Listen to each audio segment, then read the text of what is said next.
Can't be loving on these hoes. Yeah, so Mosa, tell me a little bit about yourself, bro. Where you're from, how you got into the whole music industry, and where you're at now. So, I was born in New York.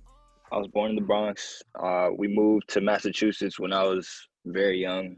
I don't know what age, I'm like, I don't know. It was like very young. And then I just started making music. Like music's always been in the family. I started making music. Hold on.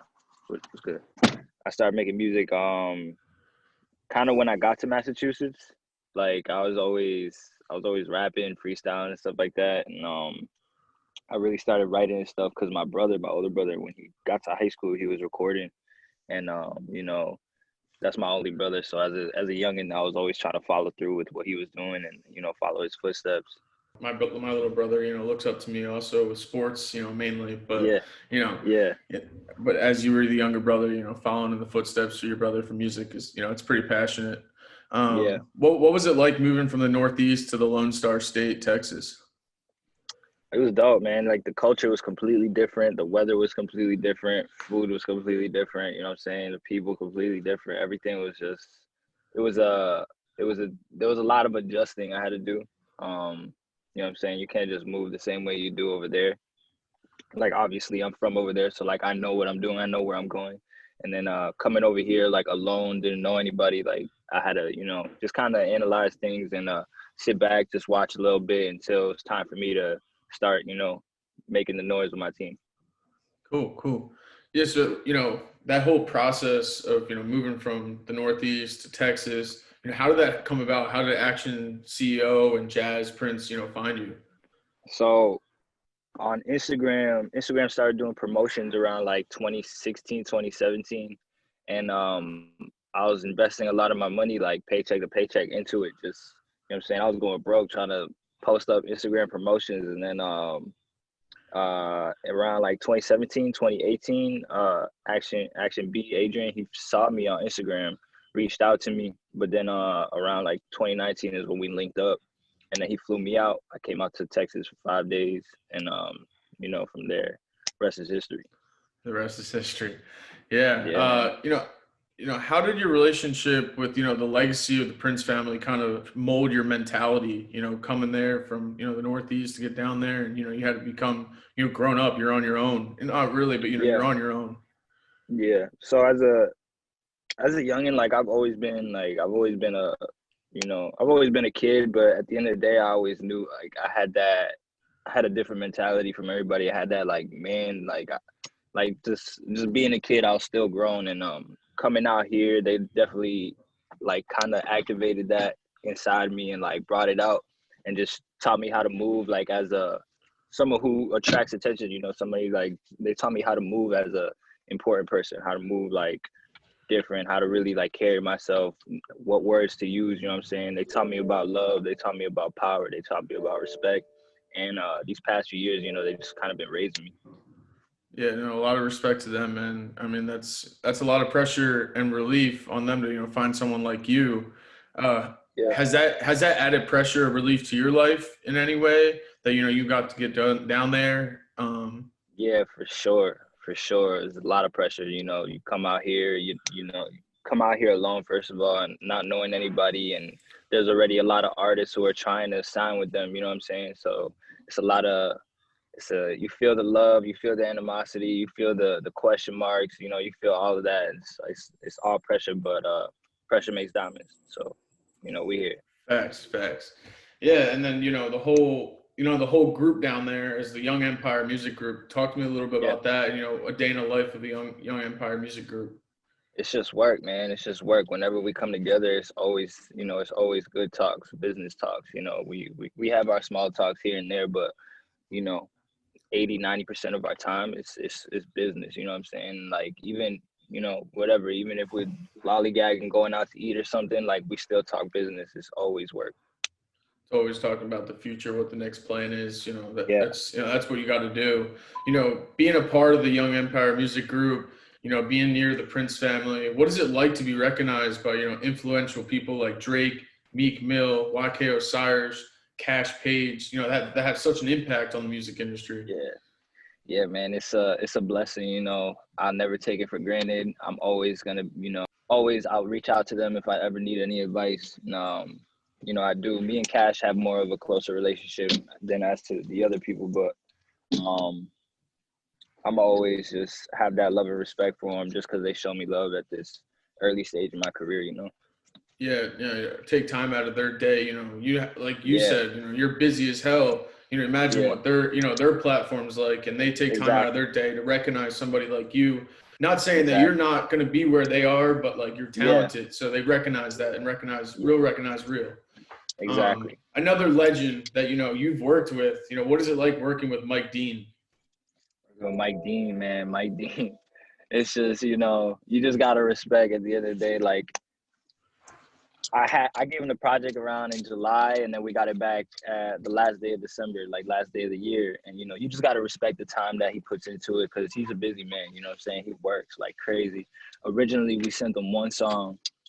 We sent him the last song on the album. We wanted him to mix and master it, and then he was like, "Fuck that!" Like he really liked that song, so he wanted to do the whole project. So we're like that, you know. And that's it's definitely an honor for him to be a part of it. And you know, like I said about, you know, the other people, like it's a lot of love and respect for him for showing me love and respect at this early age. I'm good. Kind of like you were going back to what you were saying about Drake and Meek Mill, how they're busy all the time. You know, Mike Dean's just as busy, and you know, he's like, Just as busy. you know, you wanted him to do the single, and he ended up doing the whole, you know, the whole project. Yeah, That's huge, bro. That's huge. yeah, bro. You know, in 3 words, you know, how would you describe your music? I say it's, you know, real smooth, real player, real fly. Like I just like making cool music. You know what I'm saying? Like you know what I'm saying? Like any word that just describes like just laid back, cool. You know, you feel me, I feel you type music. Like that's just what I Doing want to your put out thing. there. Yeah, I mean, from what you're kind of saying, you know, it's your music. It's the way you put yeah, it out. You know, yeah. it's how everyone else can, you know, use their perspective on it. But you know, you put it out Exactly. because you love it. Let's talk a That's little it. bit about your latest, you know, your latest single, "Mad Friendly." You know, is an absolute movie from beginning to end. You know, from the movie reels. One bar that you know comes to mind is "Mr. Rogers ran my shit back 3 times." You know, people dream of Mr. Rogers running their shit once. You know, what is it like being Yeah. in the club witnessing him running your shit back more than once? It was crazy. You know, we had the single prior to that, Styrofoam, that Mike Dean also worked on. And you know, it was a big record that we wanted to push out. We were going club to clubs, playing it before it was unreleased. Um, and then Mr. Rogers he played it back at this spot called Seaside. He played it back 3 times. And then we went to Rose Gold, and that's why I say Rose Gold after we just hit up Seaside. And that's how it came about. He played it 3 times. The following week we went to Miami. You know, went to the studio, locked in. I had like 20, 30 minutes left into the studio session, and Matt Friendly came about in that time. And then it just Literally, it was delivered. quick. Yeah, it was so quick. Yeah, yeah, that's It's unreal. always those songs, man. It's always those songs too. Those It's quick when ones. it just clicks like that, and you know you can Yeah, deliver that in 20, 30 minutes, and you're like, damn, that shit was hard. That's when you yeah, know. no. Yeah, exactly.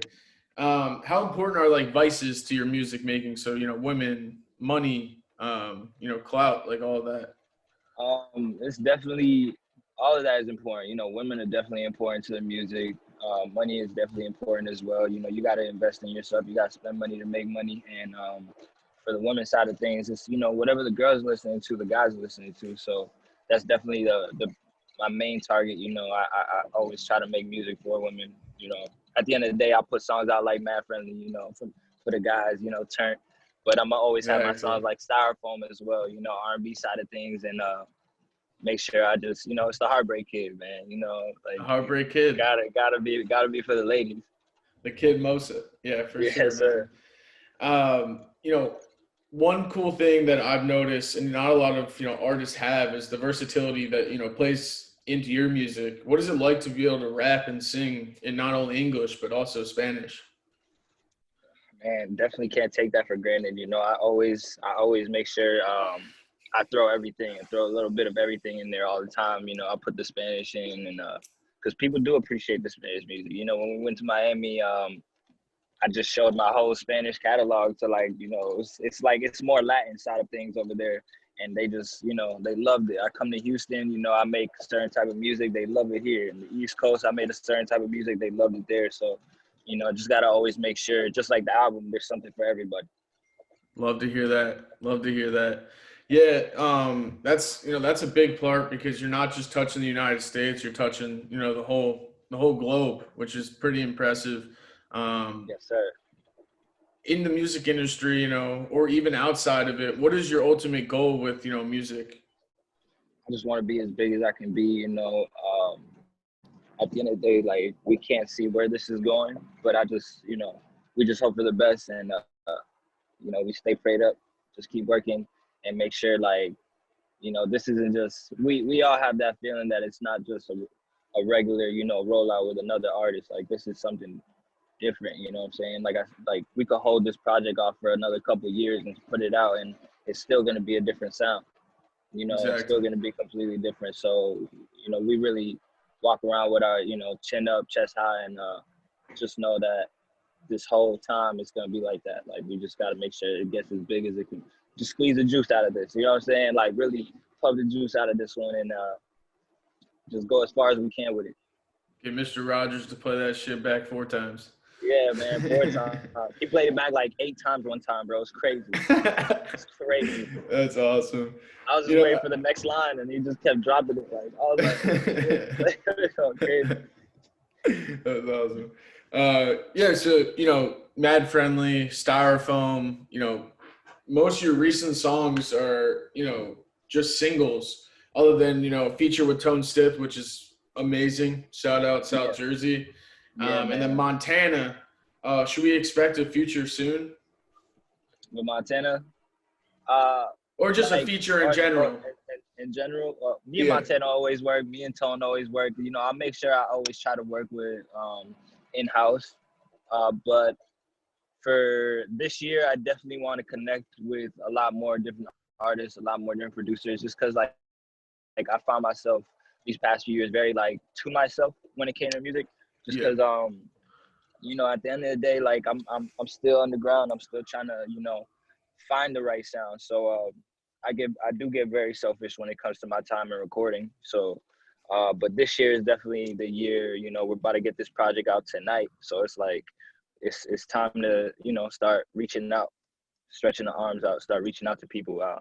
Like, I'll be sending verses. I'll be sending records to people now. Like, that's what I've been doing all year. I just been trying to make beats, trying to just reach out a lot more, network, and just build relationships. Cool. Yeah, no, I mean, I think this year is huge for you, bro. Like, you started off 2021 with a great song that when I got that song, I was jamming that the whole way from work, and I was like, damn, this shit bumps. Thank you, bro. No, of course. And then, recently, just like sidetracked to, back to Boston. I saw you tweet about Tom Brady, the GOAT, 7th ring. Man, I still think the Eagles kind of have him under belt. But cool. And then you also made a song with Jason Tatum. What does the city of Boston mean to you? Being away from it. I know you were just there, but being away from it, what does it mean to you? The Eagles, bro, that's crazy. But Tom Brady and the Celtics and the Patriots and shit. I didn't really watch hockey like that, but even the Bruins and the Red Sox, like, yeah, bro. I still know the players and stuff. It's just, of course. At the end of the day, it's the city of champs. As much as on the outer skirts, the city I'm from, outside of Boston, Haver, like, we didn't really know much. It wasn't really we know a guy who knows a guy, who could put us on with something. So it's like we carried sports a lot, like, with us. You know what I'm saying? It's like 100%. We if we won, the whole state won. You know what I'm saying? Like, we all showed up, and it was like everybody came together. So compared to Houston, obviously it's much smaller. The population. So it's like one big family. It's cool. That's awesome. Yeah. So, like you just said, you got a new album coming out tonight. I'm pretty excited about it. Go pre-order that, Heartbreak University. But let's talk about it. What's your favorite song on it? Or if you have, multiple, I know they're all, it's been a lot of work for you, but, let's talk a little bit about it if you don't mind. Man, so every song on the project really has all of them have a story behind it. So they all touch me differently, but definitely the last song is the one that hits me the most, because it's probably the softest song, but it's also the oldest song on the project. It's kind of what started the whole Heartbreak Mosa, Heartbreak University, Heartbreak season. Like it's the song. It's like a heartbreak song. So definitely the last song on that project, and but this project is definitely gonna have something for everybody. You know what I'm saying? And that's the main goal. And you know, just bringing a different sound to the table. Yeah, for sure, man. And like you said earlier in the interview, you were talking about, you know, you had a song from Houston, you had, you know, the Latin music in Miami. You're catering really to everybody. Yeah. And, you know, it's really cool to see that, you know, it seems like you care about not just where you're at now, but all around, you know, not just the United States, but globally. Other than your album, you know, I know that's a big thing that's going to be pushed for the next 3 to 6 to 9 months. Who knows? Other than your album, what do you have in store for 2021? And, you know, also, you know, give a shout out to your team, bro. It seems like you guys are killing it. But yeah. Man, I just want to, you know, make sure I'm just delivering, staying consistent, because consistency is key. And this year, I definitely want to put out a lot more visuals, you know, so people can see my face more and understand where I'm coming from. Like, you know what I'm saying? You can hear the music so much, but it's different when you actually see the artist, you know what I'm saying? Like, I have a good amount of visuals out, but I just want to start flooding, you know what I'm saying? And definitely shout out to YMG, shout out to 18, man. Shout out to everybody that worked onto the project. Shout out to you. Thank you for having me. You know, it's a lot of love, a lot of respect, man. Appreciate it. Of course, bro. Thanks, Mosa. I appreciate it, bro. Go pre-order Heartbreak University, and I'm looking forward to it. Drops tonight. Yeah. Let me change your status.